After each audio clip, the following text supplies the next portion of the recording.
Hello viewers, இன்னைக்கு நம்ம பார்க்க போகிற படம் தண்டகாரண்யம். இந்த படம் கலையரசன், அட்டகத்தி தினேஷ், ரித்விகா இவங்கெல்லாம் நடித்து வெளிவந்திருக்கு. இந்த படத்தோட கதை என்னன்னு பார்த்தோன்னா, ஒரு மலைவாழ் குடியில் பிறந்த கலையரசன், அவரோட அண்ணன் அட்டகத்தி தினேஷ். தம்பியான கலையரசன் ஒரு ஃபாரஸ்ட் ஆஃபீஸர் வேலைக்கு ட்ரை பண்ணுறாரு.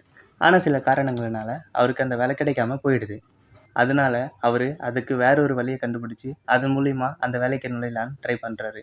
இந்த படத்தில் அவருக்கு அந்த வேலை கிடைக்கிறதுக்கான ஸ்ட்ரகிளும் அதில் இருக்க பாலிடிக்ஸ் மட்டும்தான் பேசப்பட்டிருக்கு. இதனால அவருக்கு ஏற்பட போகிற பிரச்சனைகளை அதை சால்வ் பண்ணுறதுக்காக அவரோட அண்ணனா அந்த கதாபாத்திரத்தை அட்டகத்தி தினேஷ் ரொம்ப அருமையாக நடிச்சிருக்காரு.